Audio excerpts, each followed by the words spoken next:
A Bíblia diz no livro de Números, no capítulo 35, nos versículos de 1 a 34, nas campinas de Moabe, junto ao Jordão, na altura de Jericó, o Senhor disse a Moisés: ordene aos filhos de Israel que da herança da sua posse deem cidades aos levitas, em que possam morar, e também campos de pastagem ao redor das cidades. Então, no capítulo de ontem, nós vimos as fronteiras e as heranças das tribos.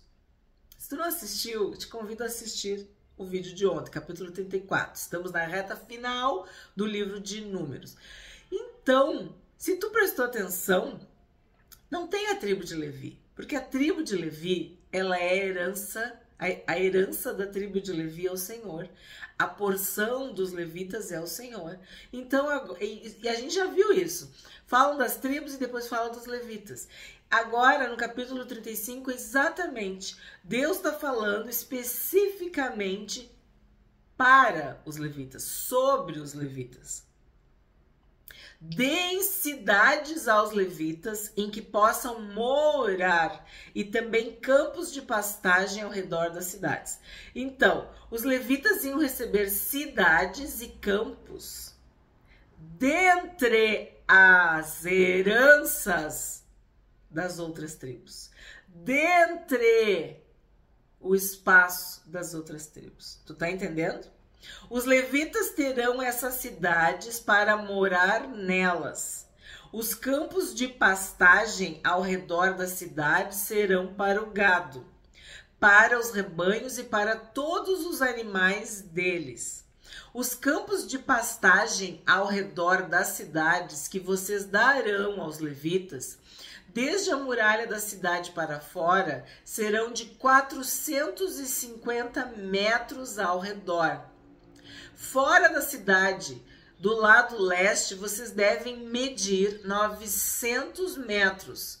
Do lado sul, 900 metros. Do lado oeste, 900 metros. E do lado norte, 900 metros, ficando a cidade no meio. Estes lhes serão os campos de pastagem ao redor das cidades. Aí quando tu pensa em 900, tu pensa no número 9. Quando tu pensa no número 9, a gente já viu, é 3 vezes 3. O que é o número 3? É Deus. Deus Pai, Deus Filho e Deus Espírito Santo. Então tem toda uma simbologia, porque os levitas, eles eram do Senhor. O Senhor disse, os levitas são meus. E eu já falei, vou repetir, a única tribo que permanece até hoje, 2025, é a tribo de Levi. São os descendentes de Levi, os levitas. Todas as outras tribos se misturaram, se perderam, se diluíram, enfim. E aí tu vê, eles eram do Senhor, eles são do Senhor e eles serão para sempre, estatuto perpétuo. Os levitas são meus. E também tem toda uma questão. Eles habitariam junto com seus irmãos. Eles habitariam entre os seus irmãos. E o que quer dizer isso? Nós somos sal da terra e luz do mundo. Onde quer que a gente ande, seja lá o que for que a gente for fazer, a gente tem que ser sal, tem que dar sabor. É a gente que leva esse sabor, esse tempero para a vida das outras pessoas. E luz. Derrama luz nas nossas trevas, né? Nós também devemos levar luz onde há trevas e escuridão. Então, os levitas habitando entre os seus irmãos, entre as outras tribos, estariam representando o Senhor, sendo sal da terra e luz do mundo. 6. Das cidades que vocês darão aos levitas, 6 serão cidades de refúgio, as quais vocês darão para que nelas se acolha o homicida. Além destas, vocês darão aos levitas 42 cidades. Todas as cidades que vocês darão aos levitas serão 48 cidades, juntamente com os campos de pastagem. As cidades que vocês darão aos levitas devem ser da herança dos filhos de Israel. Se a tribo for numerosa, dará muitas cidades. Se a tribo for pequena, dará poucas cidades. Cada tribo dará das suas cidades aos levitas, na proporção da herança que lhe couber. Então, aqui está sendo falado das cidades refúgio. Cidades de refúgio. O que é isso? O que é uma cidade refúgio, uma cidade de refúgio? Também temos toda uma simbologia. Sim, era um lugar para acolher homicidas, sim, mas vamos pensar espiritualmente. É um lugar de perdão, de misericórdia, de cura, de graça. Todos nós precisamos de um refúgio. Todos nós precisamos de proteção, de segurança, de refrigério. Todos nós simbolizamos os homicidas, os pecadores, os malignos, os caídos, os mortos em seus delitos e pecados, entende? Ah, mas eu nunca matei ninguém. Jesus disse que o que tu fala, quando tu te ira, isso é morte. Quando tu brinca com algo sério, quando tu zomba, muitas coisas são morte. E sim, literalmente era uma cidade para acolher o homicida, mas espiritualmente é um lugar de salvação, é um lugar de perdão, é um lugar de misericórdia, é um lugar de cura, é um lugar de libertação, é um lugar de graça. Então, essa cidade refúgio representa, simboliza, mais uma vez, a atuação dos filhos de Deus. Mais uma vez, é a presença de Deus no mundo. Eu não peço que vocês tirem eles do mundo, mas que vocês os livrem do mal, do maligno. Então, a presença dos levitas era, por extensão, a presença de Deus. Assim como as nossas vidas têm que ser. Onde a gente for, a gente está representando a Deus. O nome de Jesus é um testemunho, é sal da terra e luz do mundo.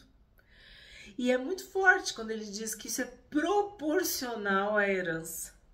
O que tu recebeu do Senhor? Foi muito? Então muito vai ser pedido para ti. Ah, foi pouco. Então seja fiel nesse pouco. Vai ser proporcional à herança, vai ser proporcional ao chamado, vai ser proporcional aos dons, vai ser proporcional à vocação, vai ser proporcional ao Espírito Santo que habita em ti. Tu tá cheio do Espírito Santo? É proporcional à tua herança. 9. 9? Tá certo? Certo. 9.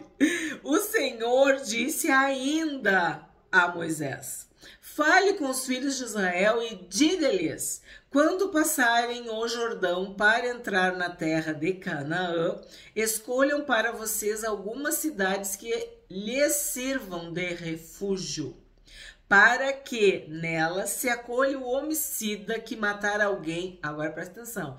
Involuntariamente. Não sei como está na tua Bíblia, mas aqui está muito explicado. Involuntariamente. Nessas cidades, o homicida poderá se refugiar do vingador do sangue, para que o homicida não morra antes de ser apresentado diante da congregação para julgamento. É isso que nós devemos fazer, orar para que os nossos amados, os nossos queridos encontrem a salvação, encontrem o Senhor Jesus, recebam perdão dos seus pecados antes que seja tarde, antes que o dia termine, antes de ser apresentado diante da congregação para o julgamento. Essas cidades que vocês derem serão 6 cidades de refúgio para vocês. 3 destas cidades devem ficar deste lado do Jordão e 3 devem ficar na terra de Canaã. Serão cidades de refúgio. Estas 6 cidades serão de refúgio para os filhos de Israel e para o estrangeiro e para o que se hospedar no meio deles, para que nela se acolha aquele que matar alguém involuntariamente. Bom, o que é um homicida involuntário? É aquele que não tem intenção de matar. Ele não premeditou, ele não planejou, ele não quis fazer aquilo. É o que se diz hoje no direito que seria um homicídio culposo, quando não há intenção de matar. E olha só, ele vai se refugiar para que o vingador do sangue, né, não o encontre. 16. Mas, porém, contudo, todavia, né, porém, se alguém ferir uma pessoa com instrumento de ferro e essa pessoa morrer, ele é homicida. O homicida será morto. Quem com ferro fere, com ferro será ferido. Ou se alguém ferir uma pessoa com pedra na mão que possa causar a morte e essa pessoa morrer, é homicida. O homicida será morto. Lembra que eles iam apedrejar a mulher adúltera? E o Senhor Jesus falou, quem não tem pecado que atire a primeira pedra? E começando pelos mais velhos, eles foram soltando as pedras, porque pedra mata. E às vezes uma palavra nossa é uma pedrada para os outros. Dói, fere, machuca e mata. Ou, se alguém ferir uma pessoa com um instrumento de pau que tiver na mão, que possa causar a morte e essa pessoa morrer, é homicida. O homicida será morto. O vingador do sangue, ao encontrar o homicida, deverá matá-lo. Então agora a gente está falando de quê? Do homicida intencional. Daquele que queria.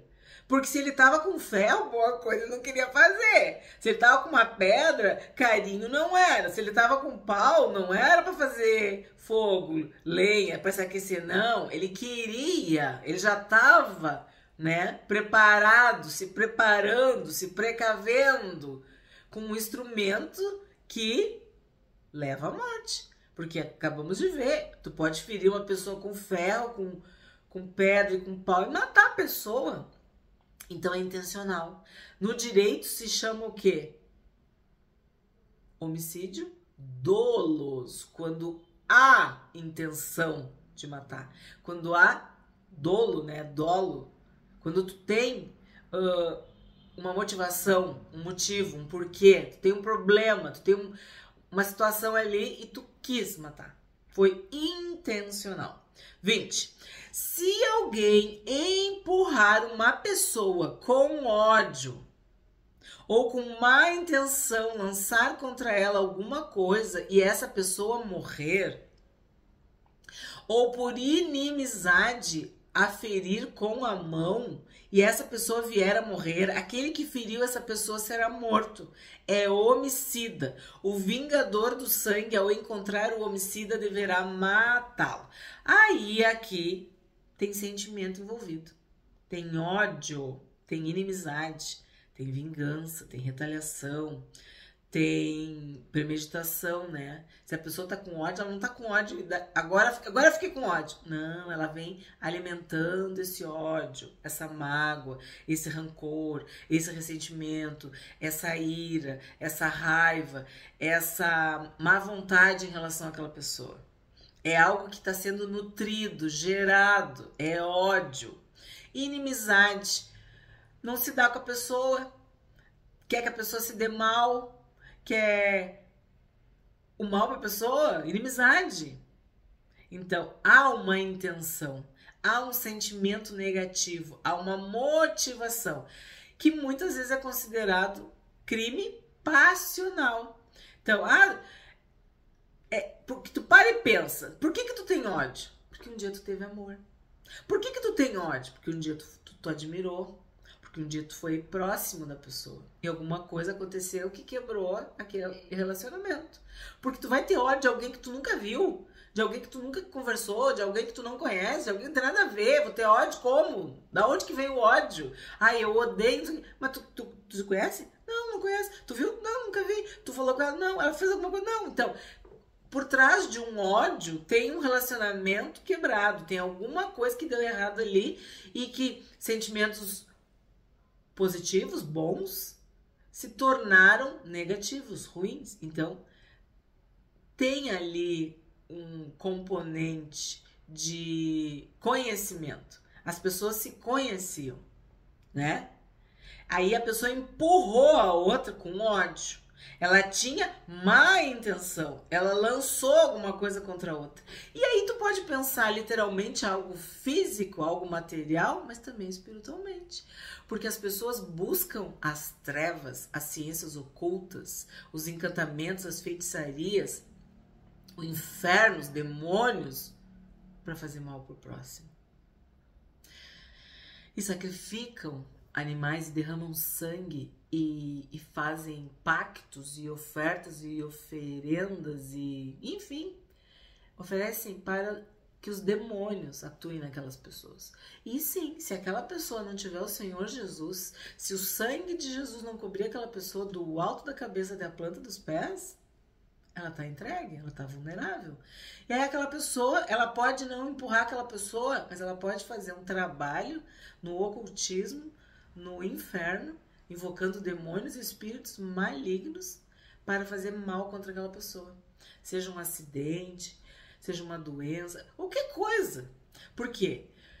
João 10:10. O ladrão vem para roubar, matar e destruir. Então a pessoa tem ódio, ela busca as trevas, a escuridão, o mal para roubar, matar e destruir o outro.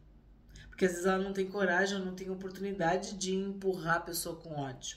Mas ela tem a má intenção. Então ela lança algo ruim contra aquela pessoa. E daí eu vou te dizer, só o nome do Senhor Jesus. Porque o nome de Jesus é o nome mais poderoso que existe. Na terra, no céu e embaixo da terra. Então quer dizer, anjos, demônios e pessoas, todos têm que se submeter ao nome do Senhor Jesus, à autoridade. Todo joelho se dobrará e toda língua confessará que o Senhor Jesus veio em carne, é o Filho de Deus, é Deus e ele tem poder. E sim, o inferno treme, ele sabe que Jesus ressuscitou, que Jesus venceu e sabe que eles já perderam. Ele sabe, mas há um tempo, ainda há um tempo. Então, até isso. Existem pessoas que sofrem nas mãos dos demônios, dos feiticeiros. Só o Senhor Jesus para libertar, para soltar as algemas, os grilhões, as correntes, as ataduras espirituais. Deus nos deu o nome de Jesus para que com poder e autoridade a gente liberte os cativos. Então aqui também tem isso, ó. A má intenção não é só uma questão física, né? Às vezes também é para deixar a pessoa louca. A pessoa fica cheia de coisa ruim na cabeça. E isso é um trabalho, isso é espiritual. A pessoa pede perdão dos seus pecados, encontra o Senhor Jesus, ela é liberta, ela é curada, ela é salva. Então, é muito sério. Ódio e inimizade podem ser as motivações para assassinatos. Assassinatos reais, assim, físicos, mas também da saúde física, mental, emocional, psíquica e espiritual das pessoas. É muito sério isso.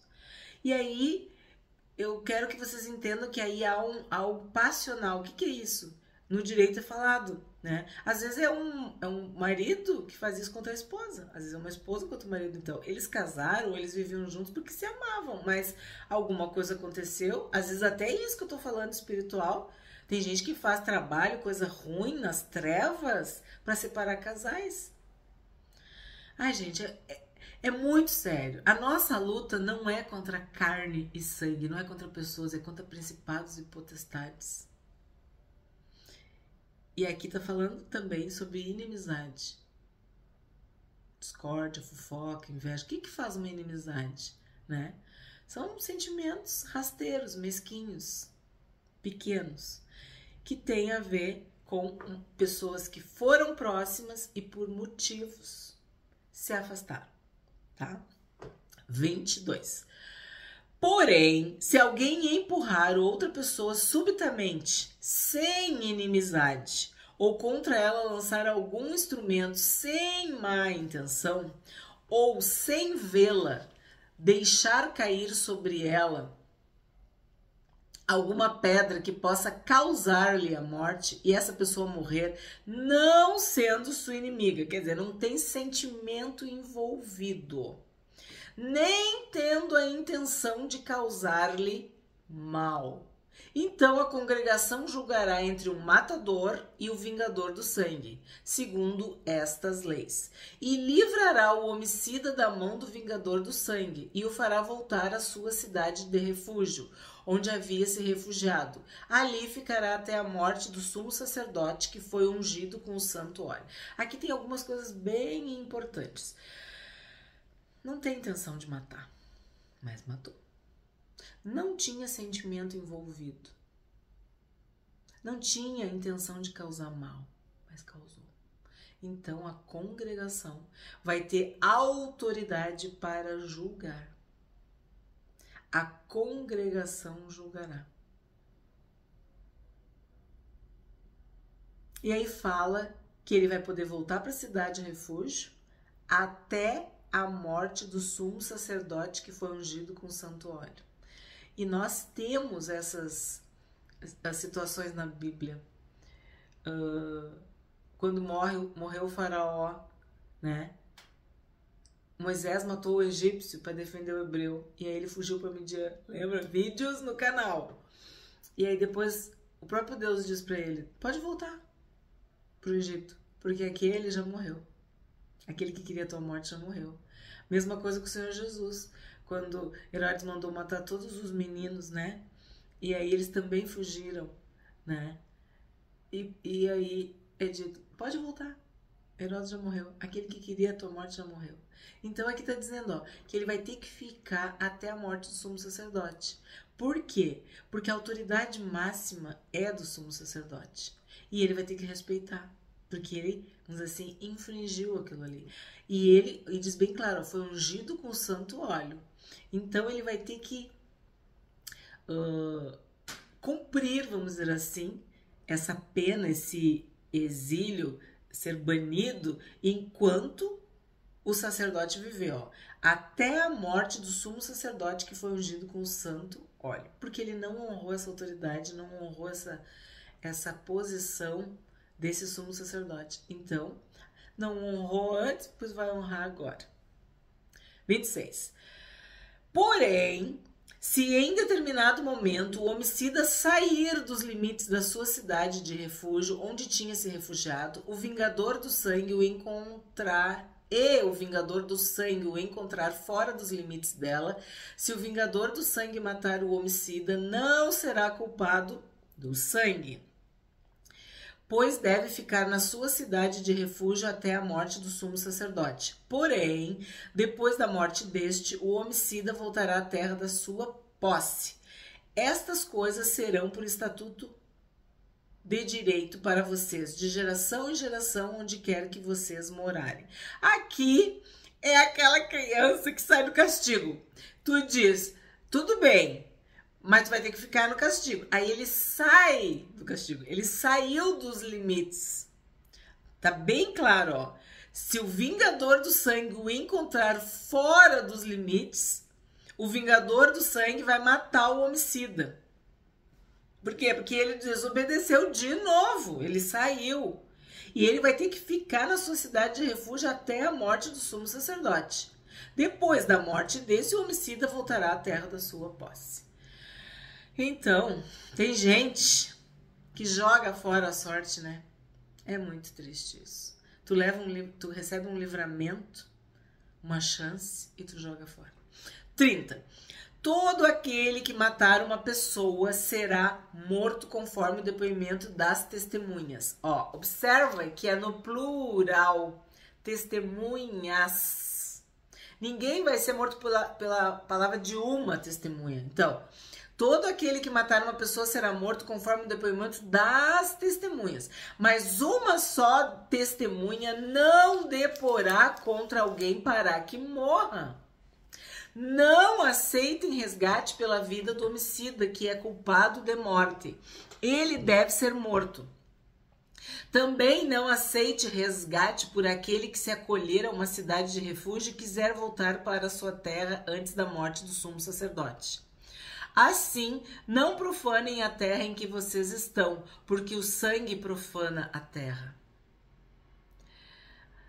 Nenhuma expiação se fará pela terra por causa do sangue que nela for derramado, a não ser com o sangue daquele que o derramou. Portanto, não contaminem a terra na qual vocês vivem, no meio da qual eu habito, pois eu, o Senhor, habito no meio dos filhos de Israel. Então, derramar sangue é uma profanação da terra, é contaminar a terra. E olha o que está sendo dito, o Senhor habita no meio dos filhos de Israel. E aí, de novo, os levitas habitavam no meio dos seus irmãos, né? Entre as tribos. Então, Deus está no meio do seu povo. Nós devemos honrar esta presença. Nós devemos adorar, agradecer por essa presença. Não contaminem a terra, não profanem a terra. Não derramem sangue, porque o sangue clamará. O vingador do sangue, se encontrar o homicida, ele será morto. Então nós sabemos que só Jesus para nos livrar de todo o mal.